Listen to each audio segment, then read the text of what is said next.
Hello everyone and welcome back to another AFL Fantasy Fanatics video on the channel. It is Thursday, it is captains, and we'll be going through the top 10 captains ahead of round 5 and gather round, which is going to be really exciting. Obviously, being in Adelaide, but all the games being here is fantastic, and then obviously everyone coming over to Adelaide to watch all the footy.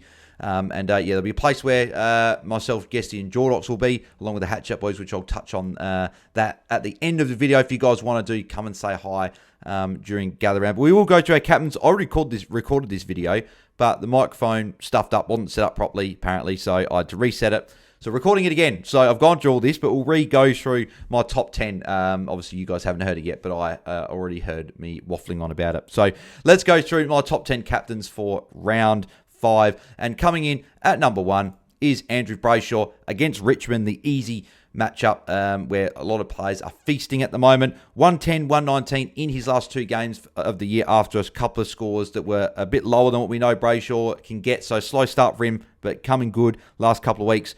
Scores against Richmond last year, 146 and 125. So big scores against Richmond last year, and we know Richmond's a great matchup. Barossa Parks are probably the only slight flag that we don't quite know what player's going to score like or anything like that, but regardless, matchup's too good. I think Brayshaw's going to go nuts, and I have got him at number 1 and also bringing him in this week, which is also a good thing. Number 2, I've got Tom de Koning against the Eagles. So against Bailey Williams, obviously good matchup. And Tom de Koning, this is obviously providing that he is the solo ruck this week. Obviously, Pitney could come in. I don't really know why they'd bring Pitney in along with Mackay and then have Kerno and de Koning in. Well, I think Mackay's going to come in anyway. But yeah, I just don't get why they'd have all those guys. But great to start the year for him. So a couple of 130s in there, a low ton, and then obviously the 82 against Darcy Cameron last week. So just getting his scores up here. So averaging 112.8 to start the year, 132, 107, 130, and 82. And the 130s came up against the real easy matchups, the green matchups against Richmond and the Bulldogs. So another green matchup here. I'm expecting Tom de Koning to go well once again. Number 3, I've got Lockie Whitfield, so he's absolutely killing it at the moment, averaging 117 for the season, and come up against the Saints, which we know are a good matchup for defenders. They haven't been as good to start the year as what we've previously known them to be, but I still do think that Lockie Whitfield is in a different class of his own, and I think he's going to absolutely feast in this matchup. Does he get some attention from someone? I think they tried to look to tag Tom Stewart in that game before he went down. And then I think like Mitch Owens was trying to go with him. And then does Winhager, does he maybe not play midfield this week? Does he go to the forward line and tag Whitfield with Jack Steele back maybe? Who knows? That's the only slight flag. But I think Whitfield, I don't think he'll cop attention. I think it'll go to Finn Callaghan instead. And Whitfield will run free and rack it up. So he's at my number 3. Coming in at number 4, I have got Harry Sheezel against Gold Coast. Obviously went back a bit more to half-back last week and looked good, obviously, for us fantasy coaches, racking the ball up. Went absolutely nuts in the first half against Sydney. But even still, even if he doesn't play in defence this week and he goes more in the midfield, Gold Coast are a great matchup for both mids and defenders. And I expect Sheezel to rack up. Finn O'Sullivan, I think, should be back. He's available, so he should be selected.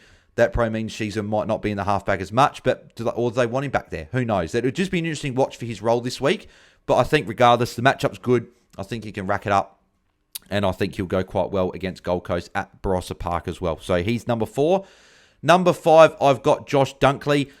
Come against his former side in the Dogs. I think he will go really well. Scored over 110 in every game so far this season. Just getting it done. We know he fills all the stat lines. He's one of the best fantasy players going around, as we know. Had a great start to the year, so I expect him to once again go well against the Dogs, who are a better matchup, obviously, with no Treloar and no Bont in the team, and I think Dunkley will go really well in this game at Norwood, which we have seen some games in the past be quite tackle-heavy games, so Dunkley could rack up. I remember Tom Power racked up like 16 tackles or something there, so Dunkley, I wouldn't be shocked if he went over 10 tackles this week and put up a good score, so he is my number 5.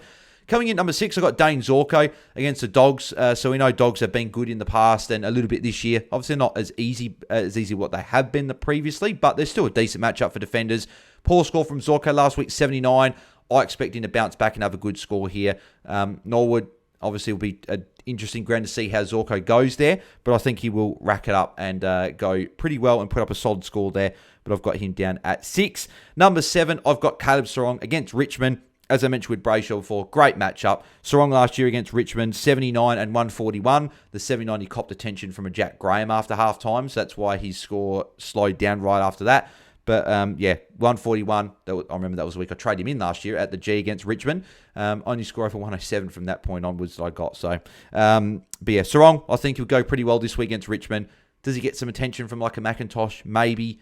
I don't think it'll matter too much. I think Sarong will go pretty well and score really well for anyone that brings him in this week or already owns him. Number 8, I've got Tom Green.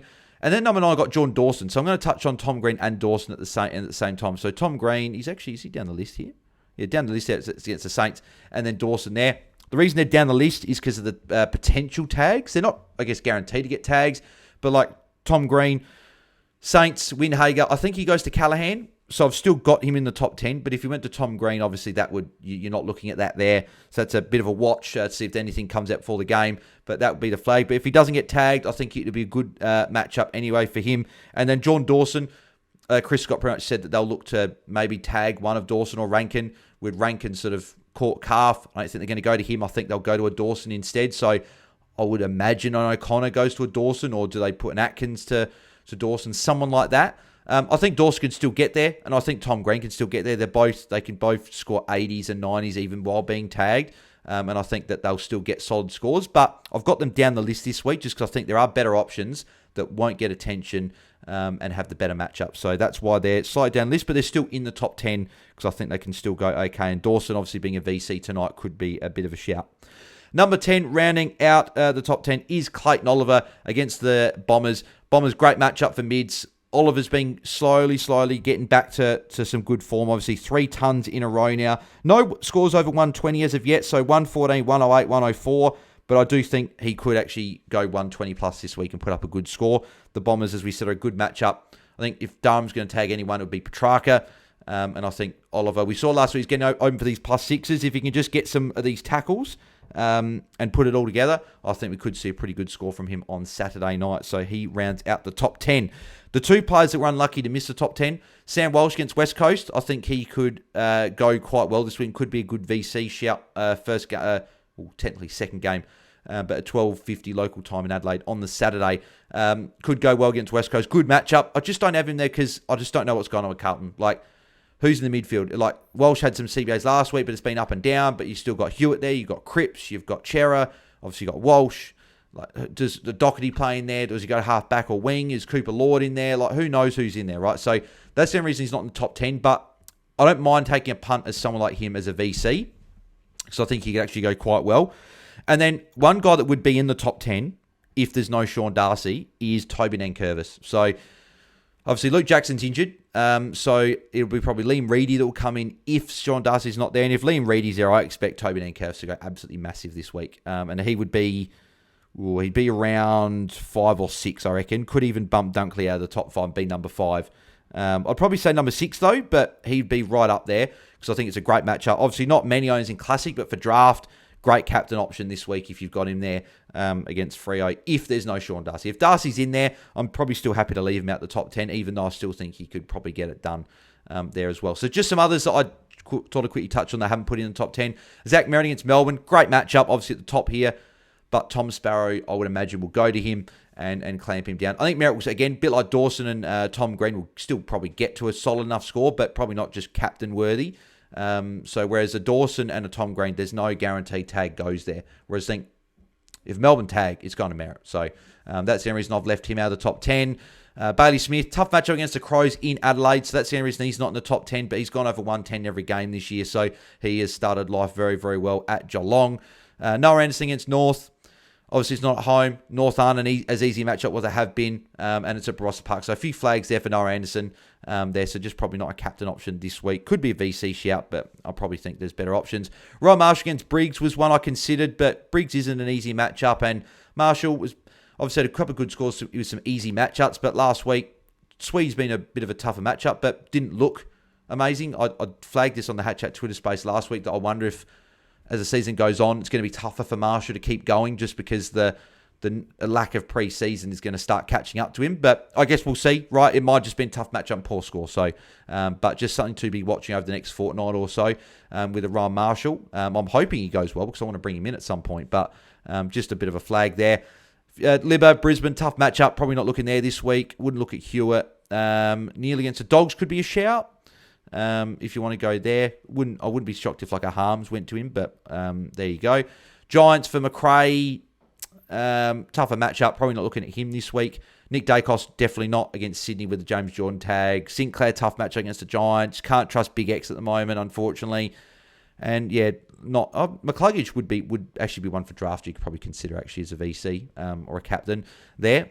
I think he could go quite well. And yeah, Nasai as well, tougher matchup. So a few guys there that could be smokies, but I think the top 10 is there, and that's my top 5. So Brayshaw, Koning, Whitfield, Sheezel, and Dunkley. So my plans for my captain and vice captain this week, I'm going VC Tom Koning on the early game on the Saturday, into Andrew Brayshaw on the Sunday, going the number 1 and 2 this week.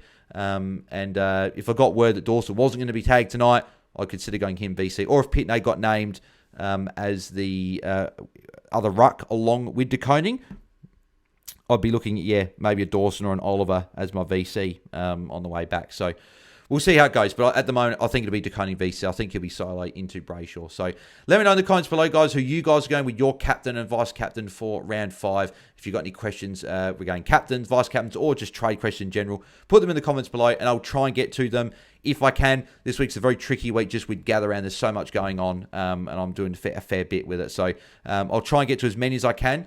But yeah, hopefully I can get to your question. But if not, I'll be answering all questions from next week. Obviously, we'll be back to normal schedules, and I'll be able to answer all your questions there. So, but yeah, appreciate you guys tuning in. Make sure you do smash a like on the video. It'd be very much appreciated. Subscribe to our channel if you haven't already. And if you are in Adelaide, I'm looking forward to catching up with a few guys at the Black Ball. Myself, Guesty, and Jordox will be with the Hat Chat boys at the Hat Chat boys get together before the Collingwood and Sydney game at the Black Ball on Hindley Street from about 4:30 for a few hours before we go to that game. So if you guys are there, come up and say hi. Us three will be there, so be looking forward to seeing a few of you legends in person, and also saying g'day to a heap of the other guys that do podcasts and other content, stuff like that. So looking forward to that. Appreciate you guys tuning in. Good luck this week with your trades, captains, vice captains, and if you're in Adelaide, enjoy the weekend, and hope you enjoy all the games of footy, and hopefully your fantasy scores are all good for everyone out there.